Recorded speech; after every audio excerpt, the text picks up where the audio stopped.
Oke teman-teman, jadi kita Zoom malam ini karena kita udah janji ya sama Om gue, karena dia juga bisa yang malam nih, maaf banget ya teman-teman, nggak bisa offline nih sama Omnya, soalnya Omnya juga ada urusan. Tadi sih link Zoom-nya udah gue kirim ya ke Om gue, mungkin kita tunggu bentar. Teman-teman, kalian udah nyiapin pertanyaan kan untuk ini ya? Udah. Mana mana mana. Iya, kita Udah tunggu udah udah. misalnya. Oh iya. Halo Om. Halo, Sasab. Assalamualaikum Om, selamat malam. Waalaikumsalam, malam juga. Gimana kabarnya, Sab? Alhamdulillah baik. Om gimana Om? Baik Om? Alhamdulillah, baik juga. Ya Om, jadi gini Om, sesuai sama janji nih, ya aku sama tim aku perlulah sedikit bantuan dari Om untuk bahas tentang microfinance, karena kan ya aku sama timku juga mau lomba Om. Ya, kenalin nama aku Salman. Aku mungkin sama Sasab ini ada familinya. Dan kebetulan emang kemarin kan waktu Sasab kan eh, nawarin aku gitu ya. Emang sebenarnya aku tuh nggak terlalu paham banget, nggak terlalu expert di finance macro. Tapi insya Allah mungkin ilmu yang aku dapetin selama di pekerjaan segala macam mungkin bisa menjadi acuan gitulah bagi kalian.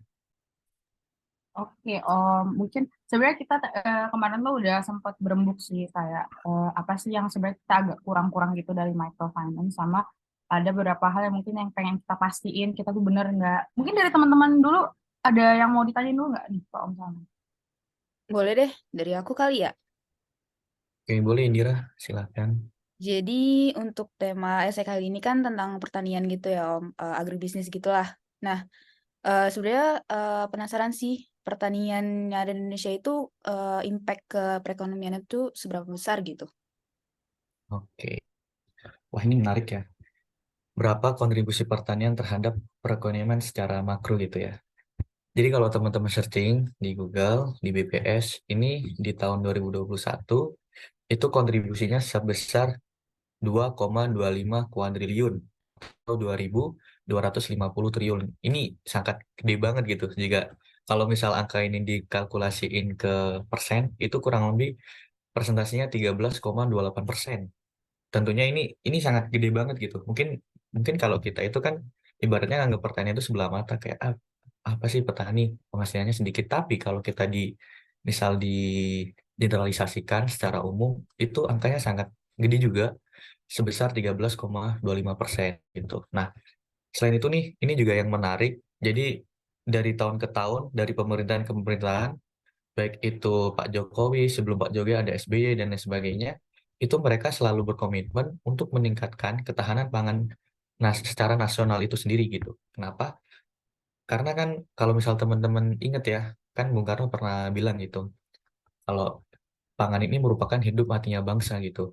Dalam artian ya pangan ini berada di ujung tombak dan pangan ini merupakan masalah yang harus menjadi prihat apa namanya perhatian khusus baik itu dari pemerintah maupun dari kita masyarakat. Nah, kalau gitu. Setuju Om. Mana Indira? Apakah sudah menjawab? Sudah menjawab sih Om dari aku. Kasih ya Om. Izin tanya Om. Oke, boleh Sakib, silakan. Oke. Kan tadi udah ini ya, kontribusi pertanian terhadap perekonomian Indonesia itu cukup besar ya.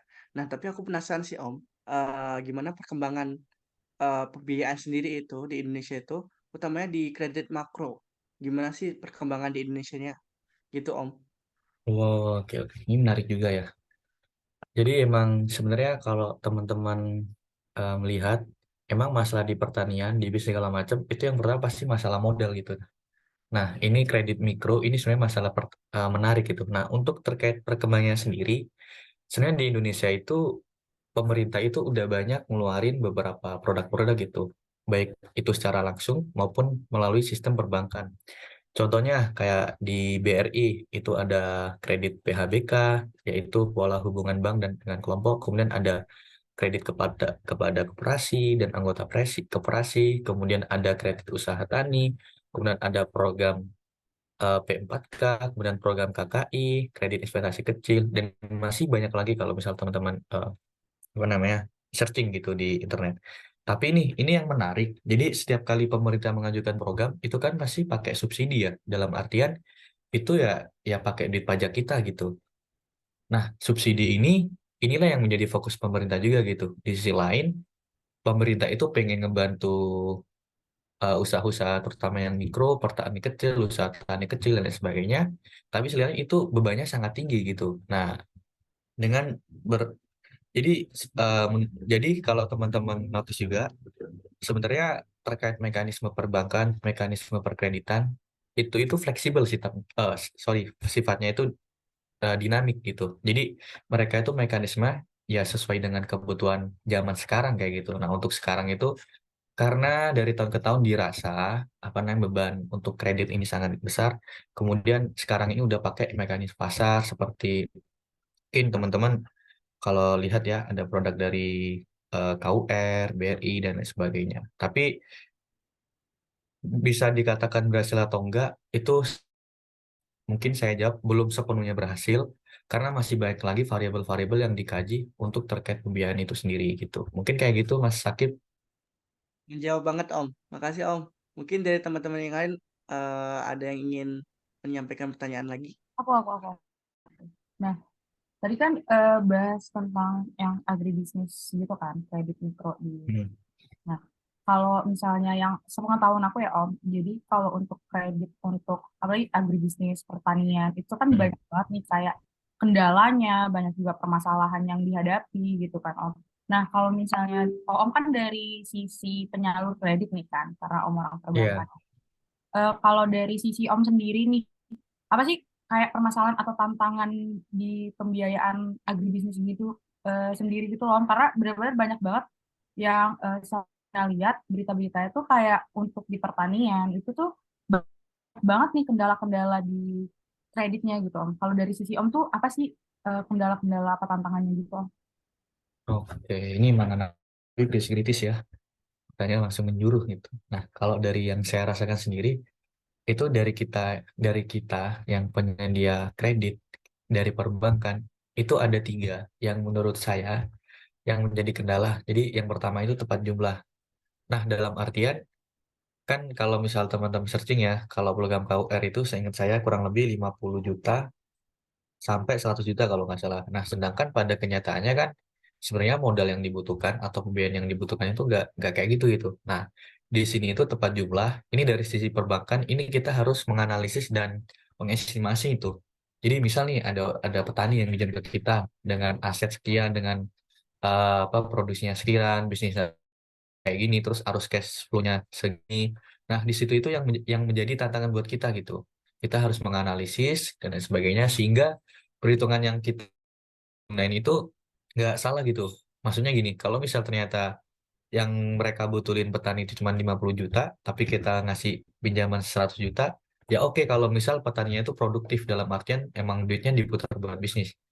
Nah, pertanyaannya kalau misal emang apa kapasitas cuma 50 juta doang dan 50 jutanya itu digunakan untuk yang lain, ini yang permasalahan dari kitanya. Nanti ada beberapa mungkin kasus yang gagal bayar dan lain sebagainya. Nah, terus yang kedua ini juga tepat sasaran gitu. Nah, kenapa? Karena ada beberapa perbankan yang mendapatkan subsidi dari pemerintah untuk menyalurkan kredit.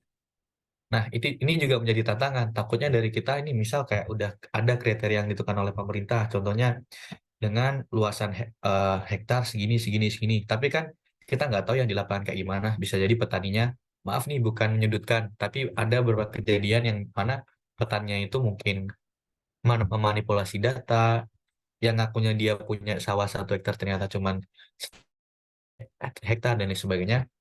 Nah, sehingga menjadikan program ini itu harus tepat sasaran. Kenapa? Karena kita kita itu kan dapat ini juga dari subsidi gitu. Nah, ini juga permasalahan dari kita. Terus yang ketiga itu tepat waktu juga. Nah, ini mungkin apa orang-orang perbankan sangat tahu nih.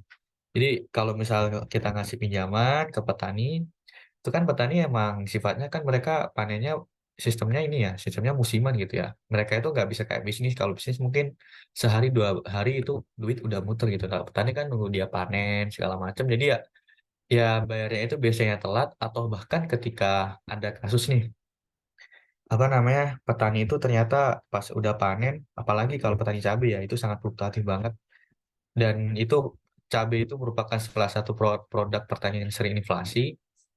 Nah, ternyata pas dia panen nih harganya itu turun gitu. Bahkan setelah dikalkulasi ini ya rugi artinya apa petani itu nggak bayar ke kita. Nah, mungkin tiga ini ya rangkum secara garis besar. Itu pertama tepat jumlah, kemudian tepat sasaran, tepat waktu. Ini menjadi kendala dari kita itu sendiri gitu. Nah, untuk jaminannya, biasanya kalau program dari pemerintah sekarang itu mekanisme baik sekali, apa namanya sistem kredit yang tanpa jaminan itu udah langsung bisa cair. Ya, kayak itu Sasat. Eh, oke Om. Nah kan tadi kan kayak ada sisi dari perbankan atau penyalurnya, ada sisi dari petaninya.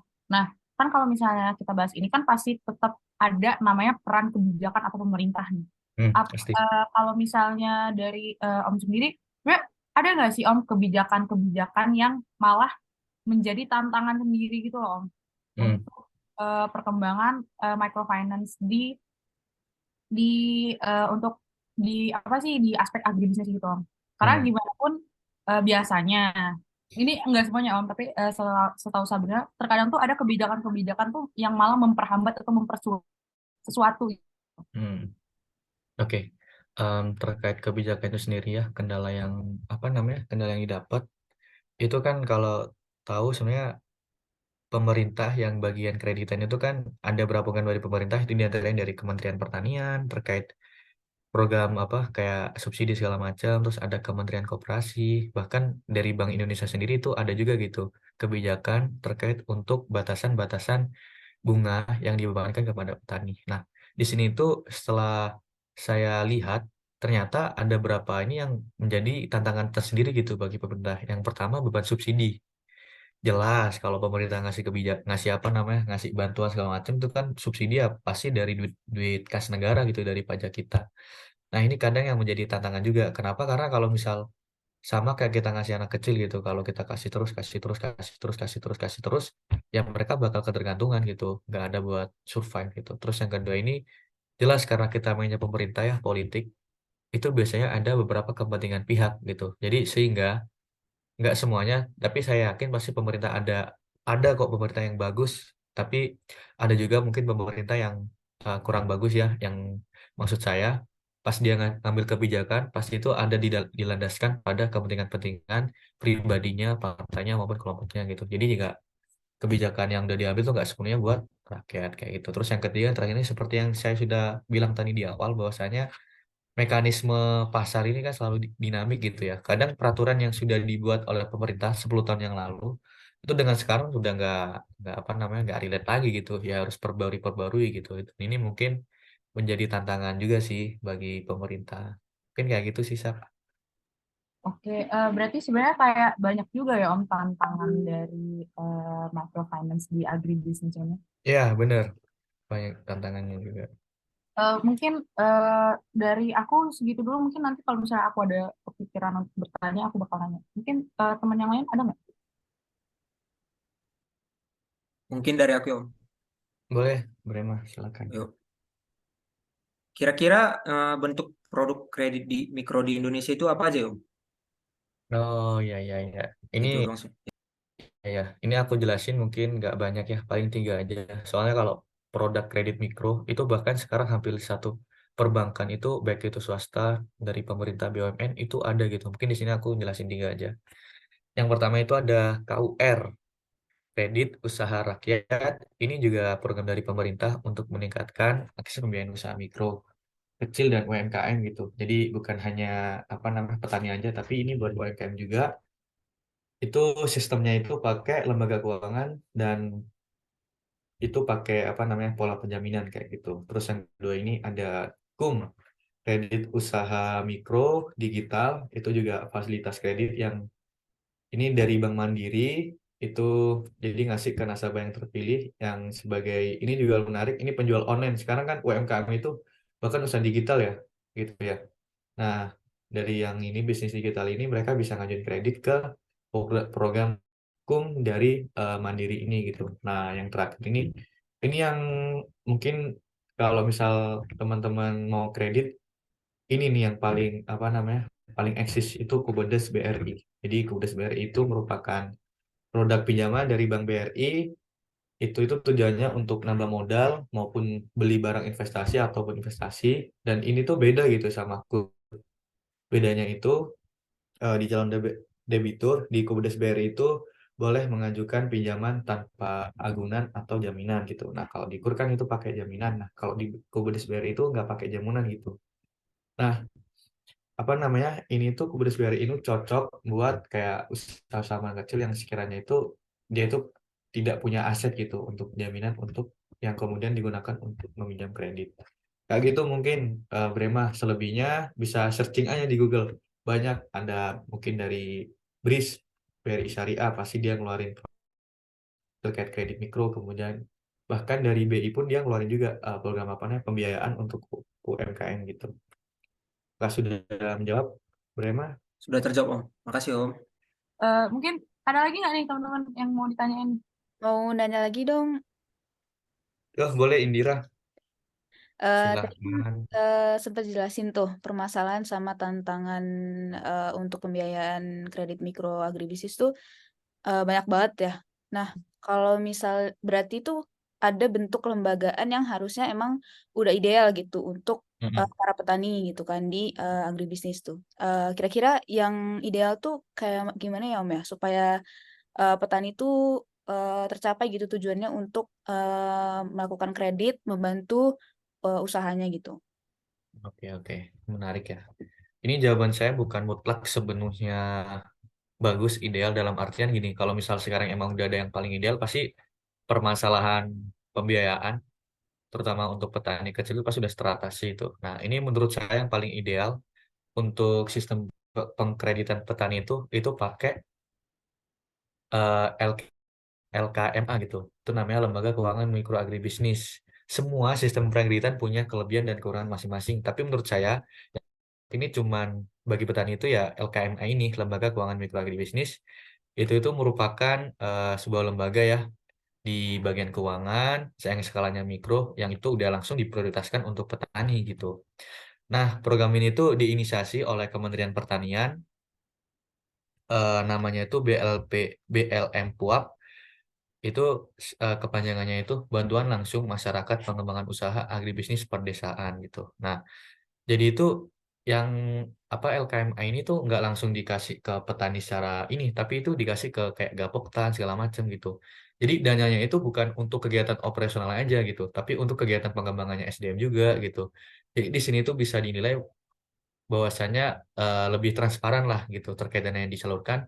Terus di sisi lain itu dari segi petani itu bukan apa namanya bukan hanya permodalan aja yang teratasi gitu. Nah, bisa jadi kalau misal dia udah masuk Gapoktan dan Gapoktannya terafiliasi dengan LKMA ini, ya dia bisa jadi terkait masalah pemasaran, daya tawar itu menguat, terus dari segi apa namanya SDM-nya itu juga menguat. Nah, dan menurut saya yang paling cocok untuk apa namanya kredit mikro itu ya LKMA sendiri itu. Jadi selain itu tepat sasaran dan juga transparan, tapi petani itu dapat beberapa benefit yang tidak didapatkan di program kredit mikro yang lain. Mungkin kayak gitu, Indira. Kemarin kan sempat ini ya Om ya kunjungan gitu ke salah satu gapoktan di Dramaga Bogor gitu ya. Ah, Eh, Kemarin juga dibilangin kalau misalnya mereka tuh pakai apa pakai kreditnya tuh dari LKMA ini Om. Jadi benar-benar hmm. apa namanya bisa memfasilitasi mereka gitu lah dalam pengembangan gapoktannya gitu Om untuk masing-masing kelompok taninya gitu. Ya, benar-benar benar. Jadi di sisi lain juga sebenarnya kalau program LKMA ini memutus rantai pendistribuan ya, jadi pendistribusian gitu ya. Jadi dari pemerintah kan kalau ke perbankan biasanya ada mekanisme lagi ya, itu ribet segala macam. Tapi kalau ini dari pemerintah langsung dipasang ke Kaboktan, langsung masuk ke petaninya gitu. Itu dari seginya lebih efisien gitu. Baik Om, makasih ya Om menjawab. Oke, sama-sama, Mira. Mungkin aku izin tanya lagi Om. Oh, Muncul boleh, suatu boleh, boleh. pertanyaan nih. Jadi habis penjelasan tentang apa namanya tadi bentuk produk, habis itu tentang lembaga yang ideal, terus tapi aku muncul suatu pertanyaan nih Om. Nah, Mm-mm. kan pemerintah udah mencanangkan suatu program ya. Nah, di sini kan menurut aku kredit itu suatu program yang dicanangkan oleh pemerintah. Nah, apakah kredit ini yang suatu program pemerintah ini dapat meningkatkan produktivitas usaha tani yang dilakukan oleh petani itu, Om, yang telah Oh, melakukan oke, oke, oke. program kredit dari pemerintah gitu, Om. Oke, oke. Ini menarik ya, terkait meningkatkan produktivitas atau enggak. Ini aku nggak bisa langsung jawab, kayak di daerah Indonesia ini kayak pas dia dapat duit dari pihak kredit, terus dia itu produktif itu. Aku nggak bisa menjustifikasi secara general. Tapi di sini aku itu kemarin sama tim juga, kita habis wawancara survei segala macam. Kita dapat nih penemuan menarik bahwasanya 2 dari 5 petani yang kita darin itu mereka mendapatkan program dari pemerintah dan mereka menyatakan hasil produktivitasnya itu meningkat gitu. Kayak mungkin dari segi kuantitas produksi apa namanya hasil yang dipanen meningkat, kemudian kualitasnya juga meningkat. Nah, sedangkan sisanya itu 60% itu tidak gitu, tidak tidak apa namanya tidak produktif karena menurutnya itu masih banyak lain gitu faktor-faktor yang mempengaruhi produktivitasnya bukan hanya di permodalan aja kayak yang pertama ketersediaan lahan, terus sumber daya manusianya, fluktuasi harga terutama untuk apa komoditas-komoditas yang sifatnya gampang kena inflasi kayak cabai, bawang, terus kemudian cuaca yang tidak menentu sehingga beresiko dan lain sebagainya gitu. Jadi em, ya petani itu dapat modal nggak selamanya dia langsung produktif nggak, tapi masih banyak faktor-faktor atau variabel-variabel yang lain yaitu yang berhubungan gitu terhadap produktivitas itu sendiri gitu. Jadi bisa dibilang sepenuhnya masih belum bisa berhasil untuk meningkatkan produktivitas usaha tani itu sendiri, Mas Sakib. Om, eh, sebenarnya Sabrina mau nanya, ini aman nggak ya Gitu. sinyal Sabrina ya? Ya, kedengeran nggak, Sab? Bagus. Maaf Om, tadi soalnya agak putus-putus Om. Nah, oke, dari tadi kan kita udah bahas, maksudnya tadi kan sebenarnya udah sempat nanya tentang kebijakan-kebijakan gitu ya Om. Untuk Hmm. maksudnya kayak kendala apa tantangan kebijakan di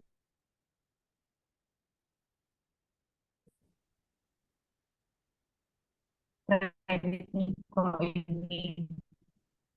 Nah, kalau misalnya karena itu tadi tuh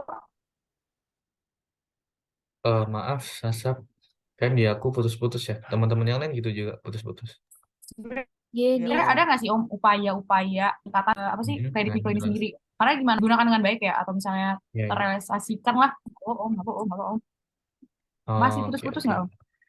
Nah, izin jawab ya dan nangkep aku. Jadi sebenarnya kebijakan apa sih yang baik, yang efisien, yang paling tepat untuk mendorong peningkatan kredit mikro itu sendiri gitu. Nah, di sini aku ada 3. Yang pertama terkait mekanisme pasar gitu. Sorry, yang pertama itu inklusivitas keuangan. Jadi, oke nih, misal pemerintah udah bikin program kredit segala macam dengan kelebihan-kelebihan tertentu, tapi dia tuh gak nyampe ke petani kecil gitu. Karena seperti yang kita ketahui, bahwasanya yang paling banyak jadi petani itu yang di pedesaan-pedesaan, di daerah-daerah yang sekiranya itu yang susah di-reach gitu. Nah, di sini tuh dibutuhkan inklusivitas keuangan, kayak itu mungkin seperti contohnya program literasi digital, segala macam, dan lain-lain, supaya ini informasi ini nyampe nih di petani itu sendiri gitu.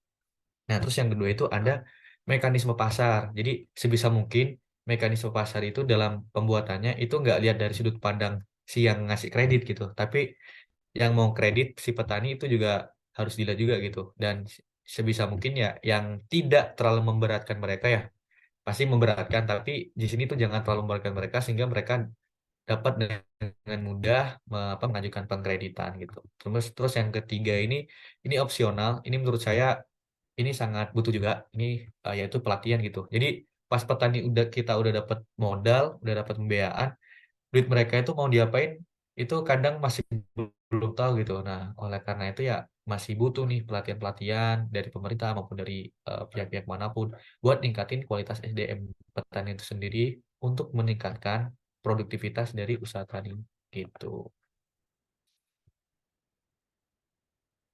Itu sih Sasab. Jadi aku rangkum lagi ya. Ada 3. Yang pertama inklusivitas keuangan, kemudian mekanisme pasar, dan yang ketiga adalah pelatihan peningkatan kapasitas bagi petani. Ada yang mau ditambahin lagi nggak? Atau ada yang masih ganjel atau udah cukup nih teman? Kalau dari aku sih semuanya kayaknya udah dijawab ya.